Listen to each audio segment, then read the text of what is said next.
Hello friends, this is Neetu and welcome to smart way. आज हम discuss करेंगे teaching method का 6th पार्ट, जिसमें हम डिस्कस करेंगे एक नई अप्रोच। और उस अप्रोच का नाम है कम्युनिकेटिव लैंग्वेज टीचिंग यानी CLT। इसे हम शॉर्ट में CLT बोलते हैं।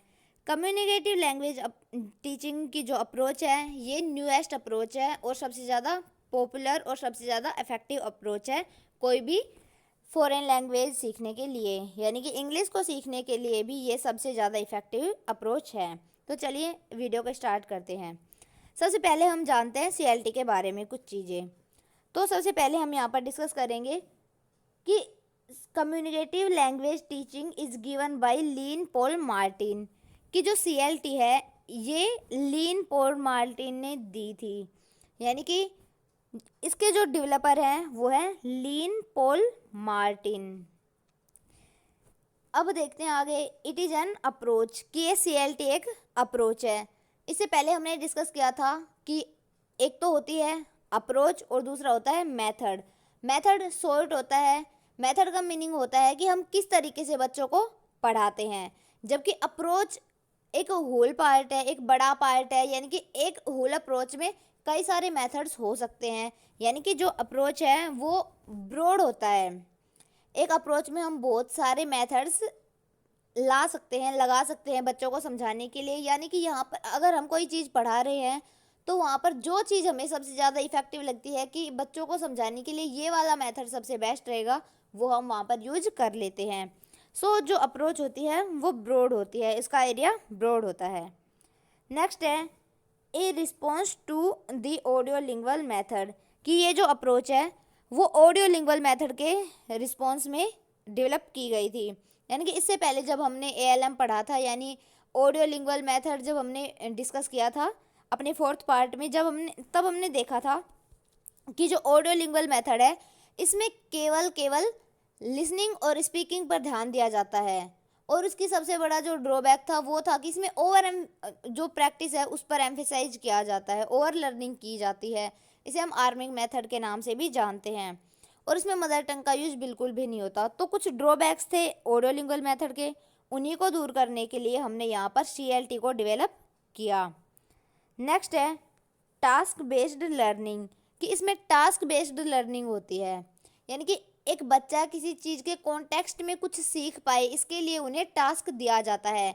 जैसे मान लो कोई सोशल टास्क दे दिया, अगर हमें बोल दिया कि अगर हम किसी मेले में जा रहे हैं, हमें कुछ बता दिया कि कुछ इस तरह का सीन होगा और आपको वहाँ पर अपना टास्क करना है। तो मान लो हमें कोई टास्क दे दिया कि हमें किसी मेले में जाना है और वहाँ मेले में जाके कुछ लोगों से बात करनी है। तब हम वहाँ पे देखेंगे कि मेले में जाएंगे तो हम लोगों से किस तरह की बातें करेंगे। फर्स्ट तो हमें ये देखना होगा कि वो मेला किस टाइप का है। मेले भी मेनली दो तरह के होते हैं, एक तो होते हैं हमारे नॉर्मल फेयर्स और उसके बाद दूसरे जो होते हैं वो होते हैं एनिमल फेयर्स। तो हमें देखना है कि अगर वो एनिमल्स फेयर्स हैं तो उन्हें उनमें हम अलग तरीके से ट्रीट करेंगे, और अगर वो नॉर्मल है तब हम अलग तरीके से ट्रीट करेंगे। तो हम वहाँ पर उस कॉन्टेक्स्ट में किस तरह की लैंग्वेज का यूज करेंगे, किस तरह से लोगों से इंटरेक्शन करेंगे, तो वहाँ पर हम सीखेंगे। तो इस तरह से यहाँ पर टास्क बेस्ड लर्निंग होती है। कई बार कुछ इस तरह का टास्क दे दिया जाता है कि आप एक टीचर हो और आपको स्टूडेंट्स को पढ़ाना है, तब हम वहाँ पर किस तरह का कन्वर्जेशन करेंगे, किस तरह से स्टूडेंट से इंटरेक्शन करेंगे। तो यानी कि इस तरह के हमें टास्क दे दिए जाते हैं और उस टास्क सिचुएशंस में हमें लर्निंग करनी होती है। तो उम्मीद करती हूँ आपको ये चारों पॉइंट समझ में आ गए होंगे कि इसे लीन पॉल मार्टिन ने दिया था, यह एक अप्रोच है। नेक्स्ट था कि ये ऑडियो लिंग्वल मेथड के रिस्पॉन्स में डेवलप किया गया, और जो फोर्थ था वो था इसमें टास्क बेस्ड लर्निंग होती है। बढ़ते हैं आगे। नेक्स्ट है the base of the notional functional syllabus, कि ये जो CLT है इसका जो बेस है वो है नोशनल फंक्शनल सिलेबस। यानी कि जो नोशनल फंक्शन जो सिलेबस होता है उस पर ये बेस्ड है, उसी के अकॉर्डिंग ये काम करती है। तो हम यहाँ पर हमारे पास दो वर्ड है जो न्यू है, फर्स्ट है नोशन और सेकंड है फंक्शन। तो हम इनके बारे में यहाँ पर जानते हैं कि क्या नोशन होता है और क्या होता है फंक्शन।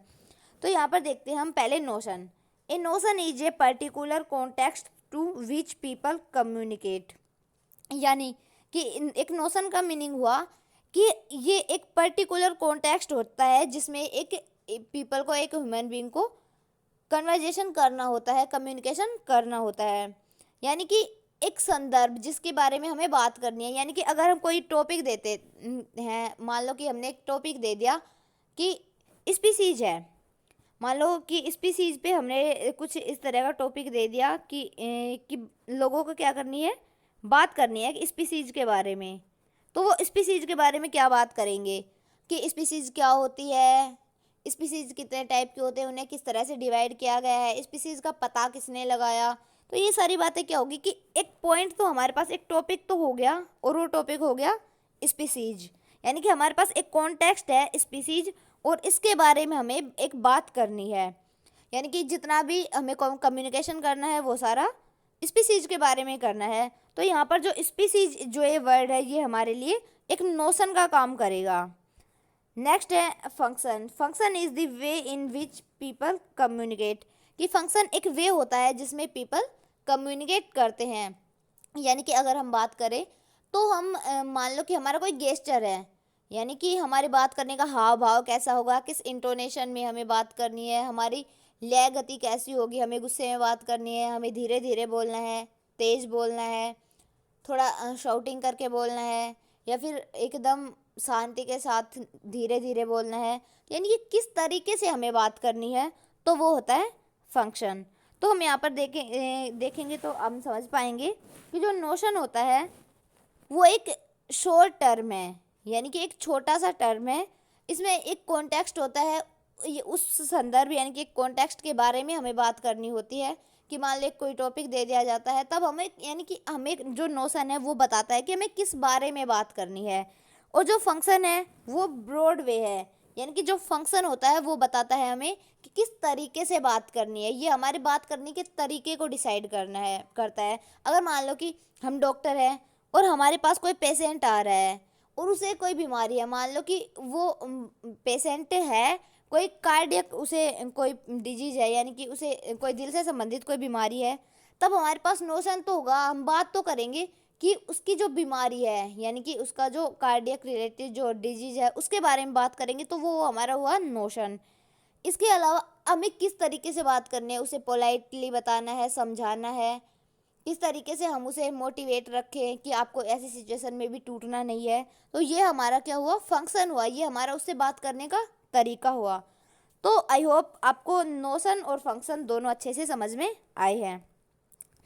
अब बढ़ते हैं नेक्स्ट है मेजर फीचर्स ऑफ सीएलटी, यानी जो कम्युनिकेटिव लर्निंग यानी कि जो कम्युनिकेटिव लर्निंग टीचिंग अप्रोच है उसके बारे में हम देखते हैं कुछ उसके मेजर फीचर्स क्या हैं, यानी कि क्या क्या उसकी मुख्य बातें हैं।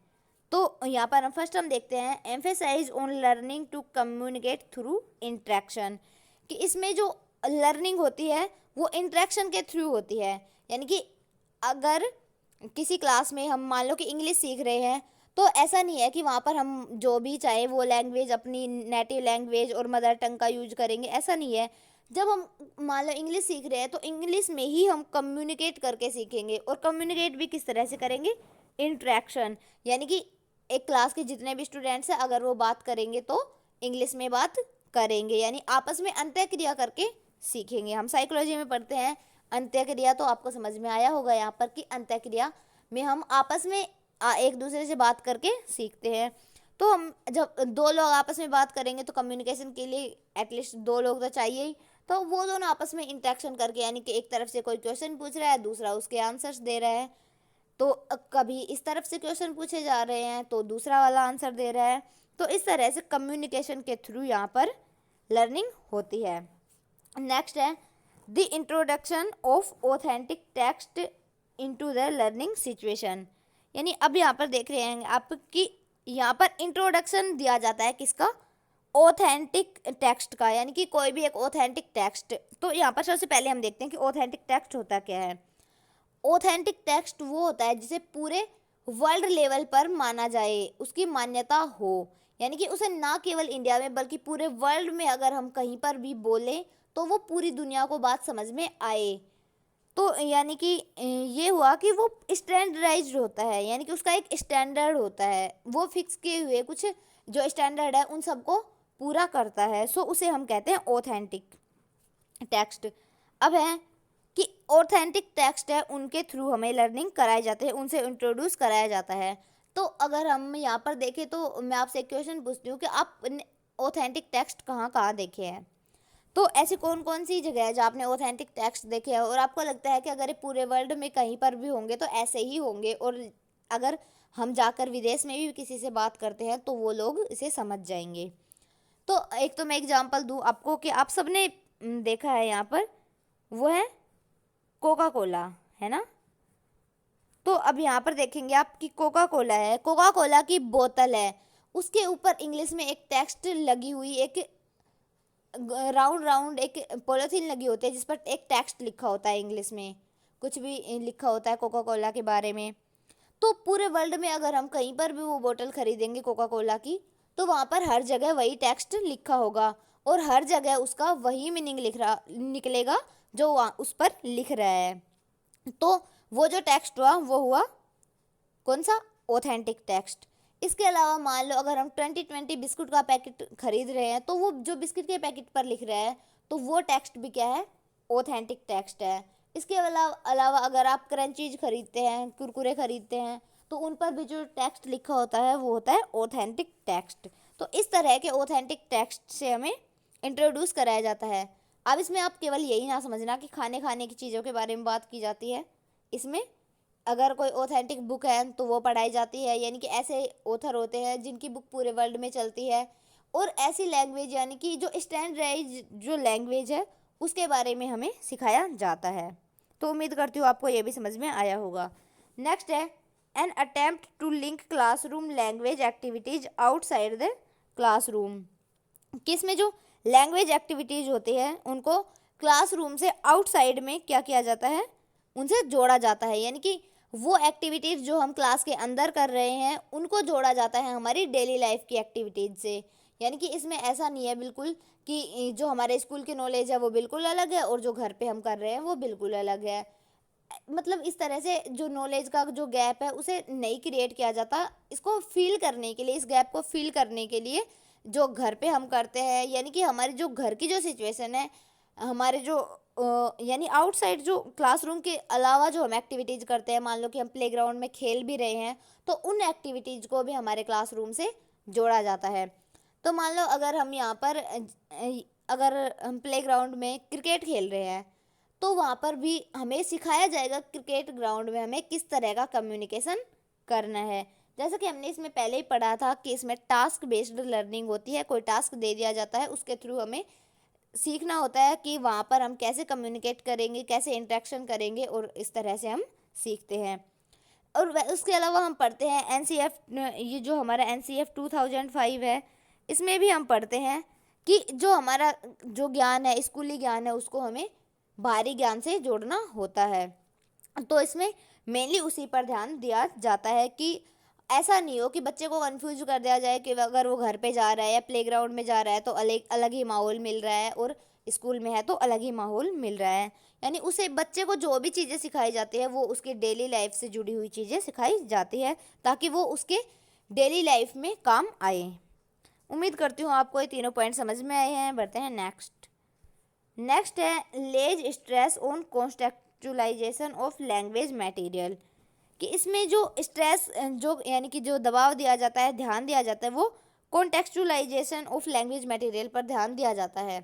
यानी कि हमें इसमें सिखाया जाता है कि जिस चीज़ के बारे में हम बात कर रहे हैं उसी के बारे में कंटिन्यू करें। ऐसा नहीं है कि हम अपने टॉपिक से बिल्कुल ही भटक जाएं, कि मान लो अगर हम यहाँ पर पढ़ तो सीएलटी रहे हैं लेकिन हम बात करने लग जाए डायरेक्ट मेथड की, टीसीजी की, या फिर ऑडियोलिंगुअल मेथड की, तो अगर हमें ज़रूरत पड़ती है तब यानी कि उतना ही यूज किया जाए जितनी की हमें ज़रूरत है।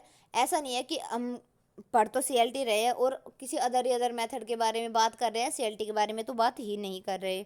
तो इस तरह से हमें कॉन्टेक्चुअलाइजेशन पर ध्यान देते हैं, हमें सिखाया जाता है कि हमें किस कॉन्टेक्स्ट में किस तरह से बात करनी है।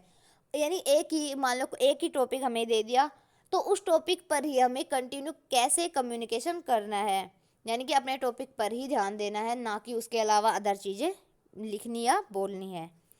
नेक्स्ट है in this learning learners are learned not by teacher they learned by himself, तो इसमें सबसे पहले मैं आपको बता दूं कि ये जो CLT है वो लर्नर सेंटर्ड है, ठीक है, ये लर्नर सेंटर्ड अप्रोच है, यानी कि इसमें जो लर्नर होते हैं वो होते हैं सेंटर में, और जो टीचर होते हैं उनका रोल एक फैसिलिटेटर का होता है, यानी कि जो टीचर्स होते हैं वो फैसिलिटेटर का रोल प्ले करते हैं। अगर बच्चे को कुछ सीखना है तो वो एक बच्चे की हेल्प करते हैं किसी चीज़ को सीखने में, ना कि उसे सिखाते हैं। बच्चे खुद एक्टिविटी करके सीखते हैं और टीचर है वो बस उनकी एक हेल्प करते हैं।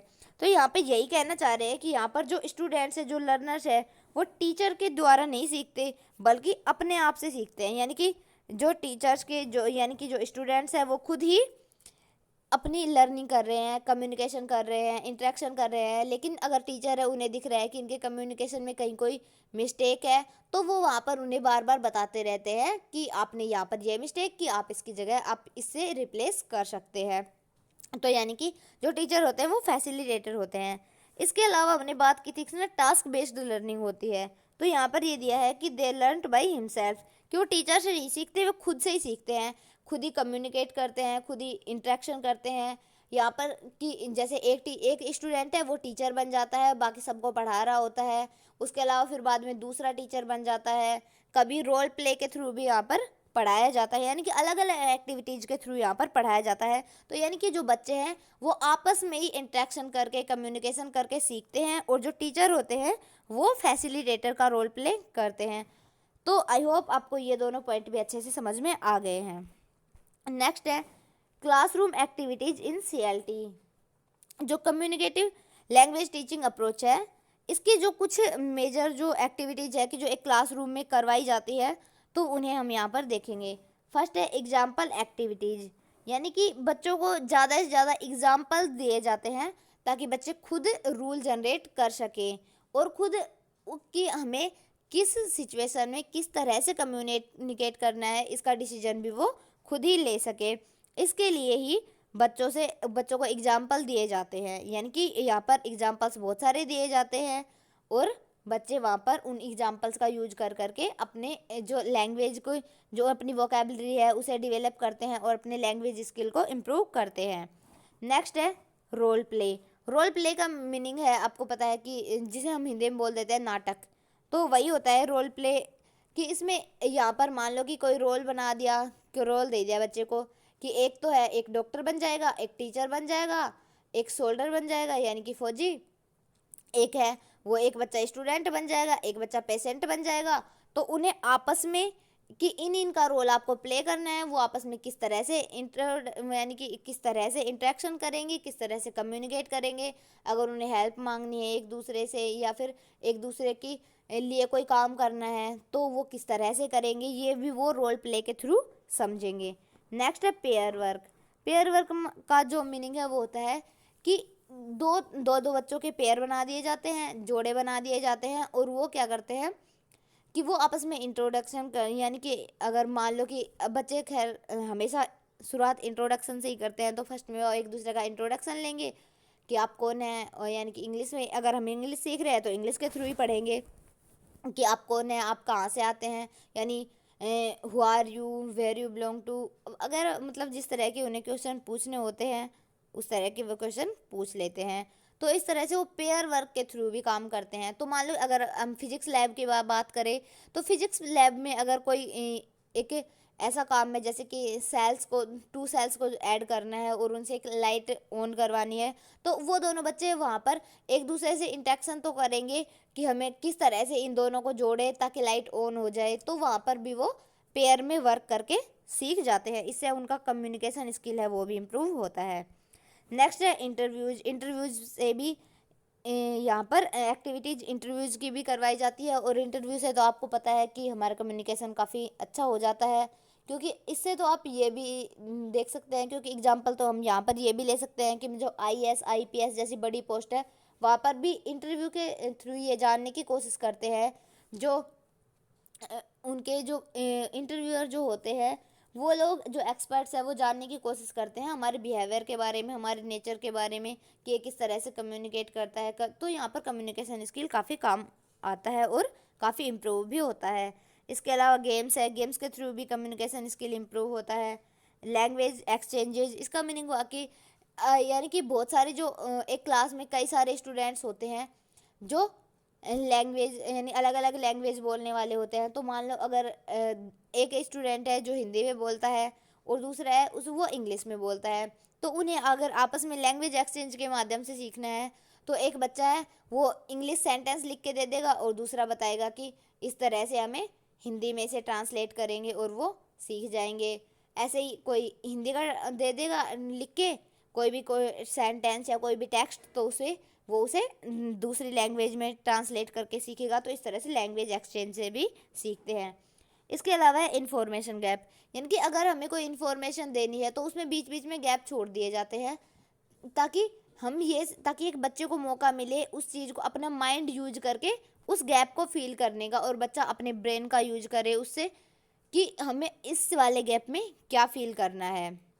तो मान लो कि जैसे हमें क्वेश्चन दे दिया कि which is the capital of Rajasthan, इसमें से कोई भी एक ब्लैंक छोड़ दिया, मान लो कैपिटल बता दिया, कैपिटल को हमने खाली छोड़ दिया, तो वहाँ पर भी तो यहाँ पर हम देख सकते हैं कि अगर हमने कैपिटल को ब्लैंक बना दिया तो हम ऐसे लिख देंगे Jaipur is the blank of Rajasthan.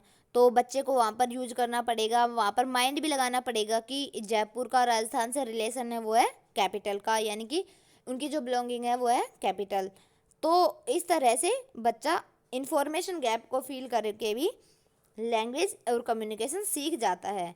Next है लर्निंग बाय टीचिंग, कि एक जो स्टूडेंट होता है यानी जो लर्नर होता है वो ही टीचिंग करता है। जैसा कि हमने पढ़ा था कि वहाँ पर जो लर्नर्स है वो टीचर के थ्रू ना सीख कर हिमसेल्फ से ही सीखते हैं, यानी कि आपस में ही इंटरेक्शन और कम्युनिकेशन करके सीखते हैं। तो आई होप आपको ये सारी चीज़ें समझ में आ गई कि इस तरह से हम एग्जाम्पल की जो यानी यहाँ पर उस क्लास में हम किस किस तरह के एग्जाम्पल्स लेते हैं, किस किस तरह की एक्टिविटीज़ CLT में करवाई जाती है। अब हम नेक्स्ट देखते हैं अदर फीचर्स ऑफ CLT। तो यहाँ पर हम फर्स्ट में देखेंगे कि उसके अदर फीचर्स क्या है। फर्स्ट है meaning is Paramount not form, कि जो CLT है इसमें मीनिंग पर फोकस किया जाता है, उसके फॉर्म पर नहीं। यानी कि इस सेंटेंस को किस तरह से लिखा गया है इस बात पर ध्यान नहीं दिया जाता, बस इतना फोकस किया जाता है कि उन्होंने जो सेंटेंस लिखा या सेंटेंस जो बोला है वो सही मीनिंग दे रहा हो।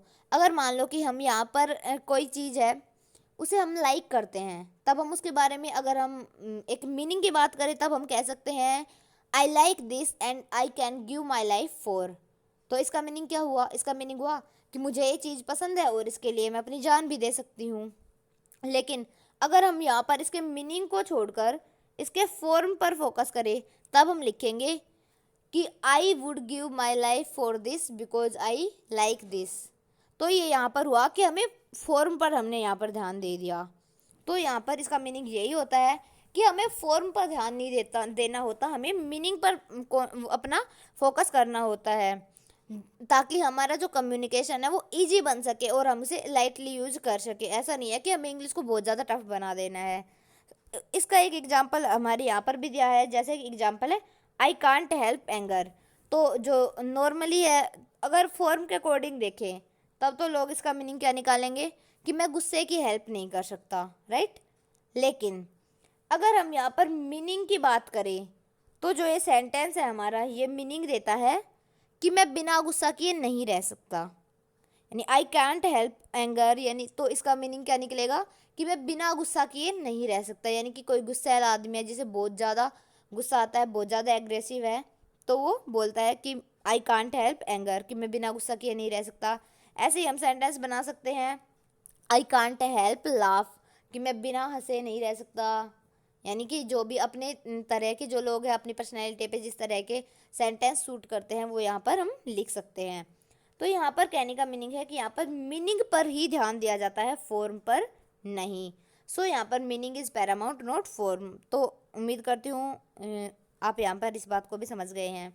नेक्स्ट है dialogues if used are based on communication but not memorise, कि यहाँ पर जो डायलॉग्स है उनका बहुत कम यूज किया जाता है। हमने पढ़ा था कि जो स्ट्रक्चर जो अप्रोच है उसमें हमने पढ़ा था कि हम डायलॉग्स का भी यूज करते हैं, और जो ऑडियो लिंगुअल मेथड था उसमें तो हम बहुत सारे डायलॉग्स का ही यूज करते हैं, बिकॉज जो टीचर्स हैं हमें जब ट्रेन करते हैं तब वहाँ पर ट्रेनिंग के दौरान बहुत सारे डायलॉग्स ही देते हैं, और उन्हीं डायलॉग्स को मेमोराइज करके उनकी मिमिक्री करके ही जो स्टूडेंट्स हैं वो लर्निंग करते हैं।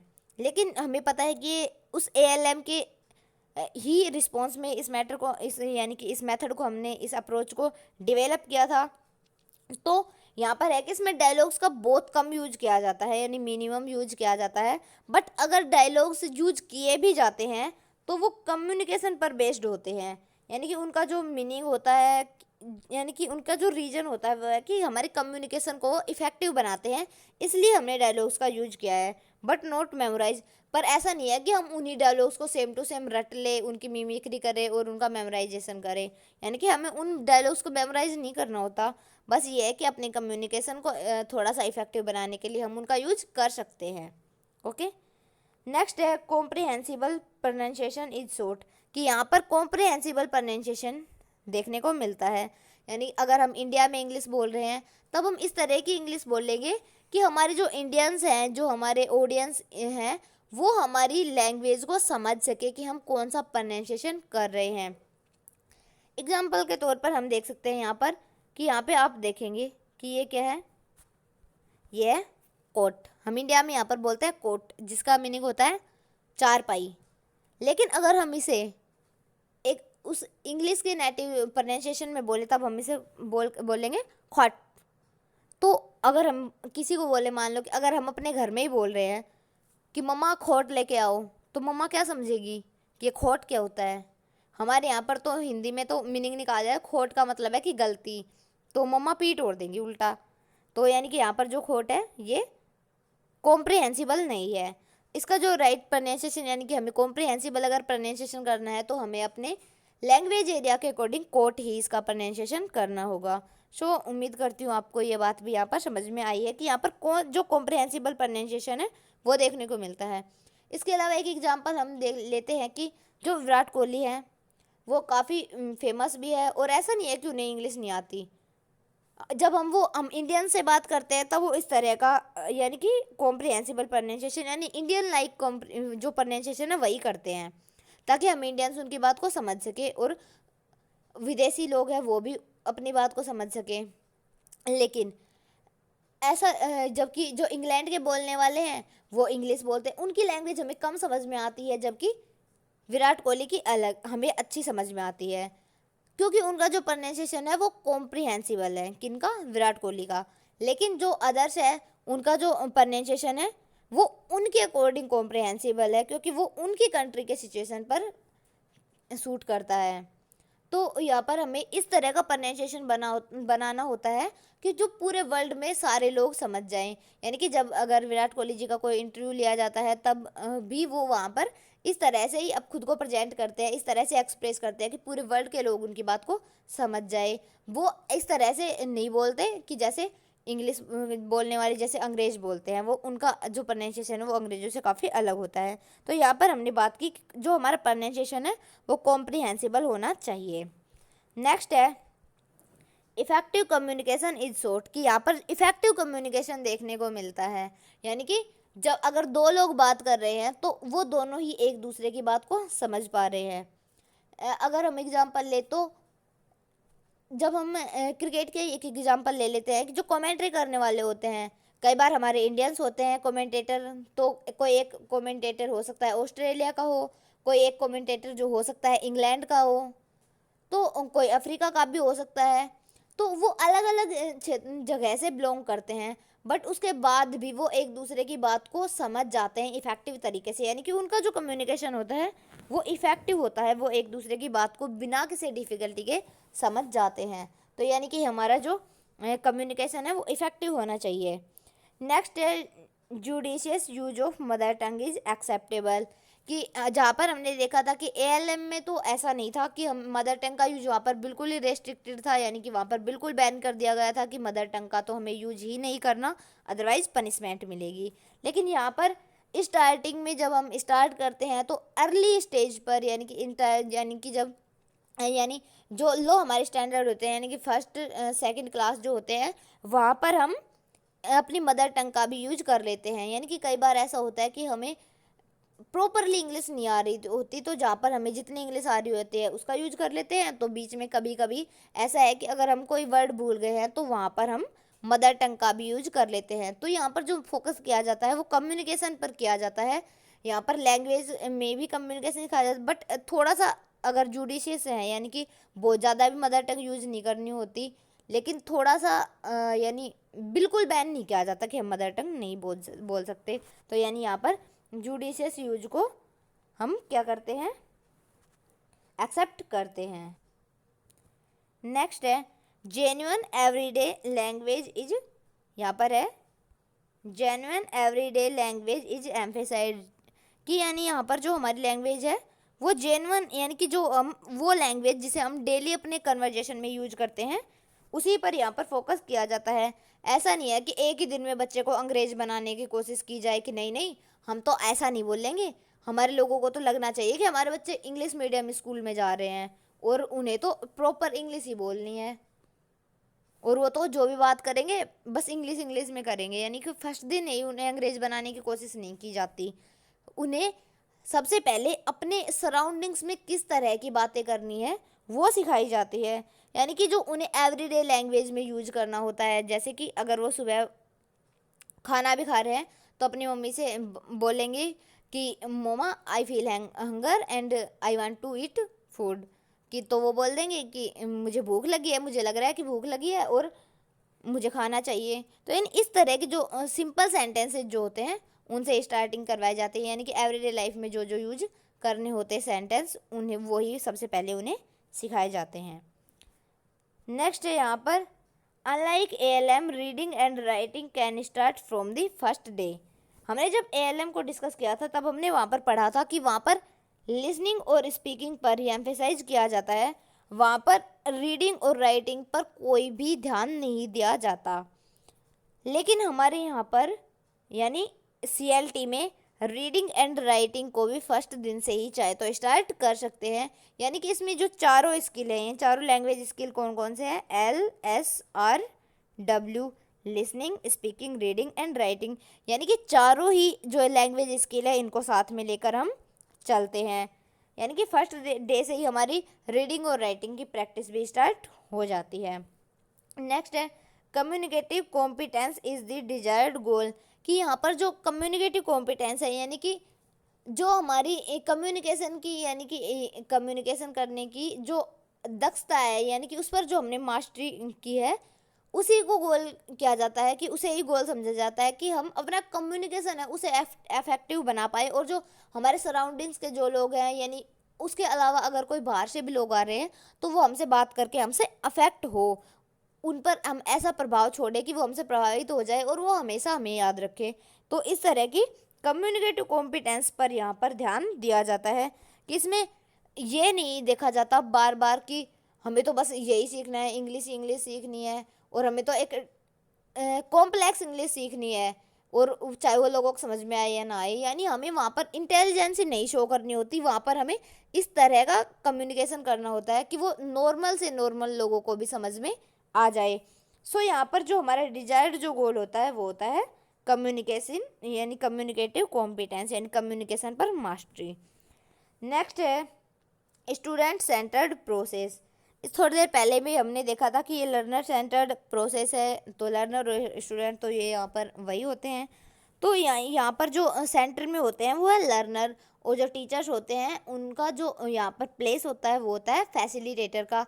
यानी जो स्टूडेंट्स हैं वो ही खुद ही अपने आप से कुछ काम करके सीखते हैं, यानी कोई भी काम करेंगे, एक्टिविटीज़ करेंगे, उनके थ्रू खुद ही सीखते हैं। बाकी अगर वो कहीं पर मिस्टेक करते हैं तब जो उनके मेंटर जो होते हैं, उनके जो ट्रेनर होते हैं वो उन्हें वहाँ पर धीरे धीरे फैसिलिटी प्रोवाइड कराते रहते हैं उन्हें सीखने की और सिखाने की। तो आई होप आपको यहाँ पर ये सारी चीज़ें समझ में आ गई है। एक बार फिर से हम रिवाइज कर लेते हैं कि यहाँ पे हम अदर फीचर्स की बात करें तो unlike ALM reading and writing, यहाँ पर reading and writing first day से ही स्टार्ट हो जाती है। यहाँ पर कम्युनिकेटिव कॉम्पिटेंस है वो डिजायर्ड गोल होता है, और ये स्टूडेंट सेंटर्ड प्रोसेस है। इससे पहले हमने पढ़ा था इफेक्टिव कम्युनिकेशन इन शॉर्ट, यानी कि इफेक्टिव कम्युनिकेशन देखने को मिलता है जुडिशियस यूज किया एक्सेप्टेबल होता है मदर टंग का, लेकिन बहुत ज़्यादा नहीं बोलने दी जाती। Genuine everyday language is emphasise, यानी कि हमें एवरीडे लैंग्वेज बोलनी सिखाई जाती है। नेक्स्ट हमने यहाँ पर पढ़ा था कि यहाँ पर हम मीनिंग को पैरामाउंट करते हैं, फॉर्म पर ज़्यादा ध्यान नहीं देते। इसका हमने एग्जाम्पल भी दिया था, आई कांट हेल्प एंगर। इसके अलावा भी हमने एक दो एग्जाम्पल और देखे थे। या कि नेक्स्ट है यहाँ पर कि हमने कि डायलॉग्स पर यहाँ पर हम बहुत ज़्यादा ध्यान नहीं देते। यहाँ पर जो डायलॉग्स है उनको मेमोराइज नहीं किया जाता, उन्हें बस इतना ही यूज किया जाता है जितने की ज़रूरत हो। बस कम्युनिकेशन को इफेक्टिव बनाने के लिए हम यहाँ पर डायलॉग्स का यूज कर लेते हैं। फिर हमने पढ़ा था यहाँ पर कॉम्प्रिहेंसिव प्रोनाउंसिएशन देखने को मिलता है जो सबको समझ में आए। नेक्स्ट हमने पढ़ा था कि यहाँ पर क्लासरूम एक्टिविटीज़ कौन कौन सी करवाई जाती है। तो यहाँ पर हमने देखा था कि यहाँ पर एग्जाम्पल एक्टिविटीज़ करवाई जाती है, रोल प्ले कराया जाता है, पेयर वर्क कराया जाता है, इंटरव्यूज़ लिए जाते हैं, गेम्स भी खिलाए जाते हैं, लैंग्वेज एक्सचेंजेस के थ्रू सिखाया जाता है, इंफॉर्मेशन गैप फिल करवाए जाते हैं, एंड लर्निंग बाय टीचिंग के, यानी जो स्टूडेंट्स जो लर्नर जो होते हैं वो ही टीचिंग करते हैं और वही आपस खुद टास्क से सीखते हैं। इसके अलावा हमने यहाँ पर पढ़ा था मेजर फीचर्स ऑफ CLT। इनमें हमने पढ़ा था एक तो हमने पढ़ा था lays stress on contextualization of language material, कि यानी कि हमें किस टॉपिक पर किस तरह से बात करनी है और एक ही टॉपिक पर किस तरह से बात करनी है, ये हमें सिखाया जाता है। Next in this learning learner are learned not by teacher, they learned by himself, की जो लर्नर्स है वो टीचर के द्वारा नहीं सीखते। यहाँ पर जो टीचर का जो रोल होता है वो केवल एक फैसिलिटेटर का होता है, बाकी जो वो सीखते हैं अपने आप, यानी कि खुद टास्क करके सीखते हैं। नेक्स्ट यहाँ पर हमने पढ़ा था emphasise on link to communicate through interaction, की यहाँ पर जो लर्निंग है वो कम्युनिकेशन और इंटरेक्शन के थ्रू होती है। बस बातों को बार बार इस तरह से यानी मिमिक्री नहीं की जाती और मेमोराइज नहीं किया जाता, और रटिफिकेशन तो बिल्कुल भी नहीं होती। यानी रोट लर्निंग को यहाँ पर क्या किया जाता है, जो रोट लर्निंग है उसे यहाँ पर रेस्ट्रिक्ट किया जाता है। नेक्स्ट था कि introduction of authentic text the learning situation, की यहाँ पर लर्निंग सिचुएशन में ऑथेंटिक टेक्स्ट को इंट्रोड्यूस कराया जाता है। उसके हमने एग्जांपल्स भी देखे थे कि अगर हम कोका कोला की बोतल पर देखें जो लिखा होता है वो भी ऑथेंटिक टेक्स्ट होता है। उसके अलावा अगर हम कोई कुरकुरे का पैकेट ले तो उस पर भी ऑथेंटिक टेक्स्ट लिखा होता है। अगर बिस्किट का पैकेट ले तो भी, अगर कोई ऐसा यूनिवर्सल ऑथर है जिसे हम यानी पूरे वर्ल्ड में जिसकी बुक्स खरीदी और बेची जाती है तो वहाँ पर तो वो जो होगी वो ऑथेंटिक होगी, यानी जो स्टैंडर्डाइज जो टेक्स्ट होगा वो कैसा होगा, यानी ऑथेंटिक होगा। और उसी तरह के जो टेक्स्ट है उनसे हमें इंट्रोड्यूस कराया जाता है। नेक्स्ट था an attempt link to language classroom activities, यानी कि जो हमारी क्लास की जो एक्टिविटीज़ है उन्हें हमारी रियल लाइफ से जोड़ा जाता है। नेक्स्ट हमने पढ़ा था CLT के बारे में कि ये नोशनल जो यानी नोशनल फंक्शनल सिलेबस पर बेस्ड है। फिर हमने देखा था कि नोशन है वो शॉर्ट टर्म है, यानी कि ये एक शॉर्ट वर्ड है। इसके थ्रू हमने कि देखा था कि इसमें हम एक कॉन्टेक्स्ट के बारे में बात करते हैं कि हमें किस टॉपिक पर बात करनी होती है, वही क्या होता है, नोशन होता है। उसके अलावा हमने देखा था कि ये जो फंक्शन है वो ब्रॉड टर्म है। इसमें हम कई सारे नोशंस का यूज कर सकते हैं, यानी कि ये हमारा वे होता है कि हम किस तरह से किसी से बात कर रहे हैं, यानी कि किस तरह से हम किसी को ट्रीट कर रहे हैं। फिर नेक्स्ट हमने पढ़ा था कम्युनिकेशन लैंग्वेज, यानी कि जो कम्युनिकेटिव लैंग्वेज टीचिंग है वो लीन पॉल मार्टिन ने दी थी। आपको इस बात का याद रखना है, कई बार एग्जाम में पूछ भी लिया जाता है। फिर हमने पढ़ा था कि ये एक अप्रोच है। फिर हमने देखा कि इसे ऑडियो लिंगुअल मेथड के रिस्पॉन्स में, यानी कि उसके अगेंस्ट डेवलप किया गया था। फिर हमने देखा कि यहाँ पर इसमें टास्क बेस्ड लर्निंग होती है। तो आई होप आपको ये सारी चीज़ें समझ में आई है। अगर आपको ये सारी चीज़ें समझ में आई है तो आप वीडियो को लाइक शेयर एंड सब्सक्राइब कर दीजिए, एंड बेल आइकन को प्रेस करना बिल्कुल भी ना भूलें ताकि आने वाली वीडियोज़ के नोटिफिकेशन आपको सबसे पहले मिलते रहें। तो finally guys thanks for watching and keep smiling. मिलते हैं अपने नेक्स्ट वीडियो में, तब तक के लिए टेक केयर। जय हिंद, जय भारत।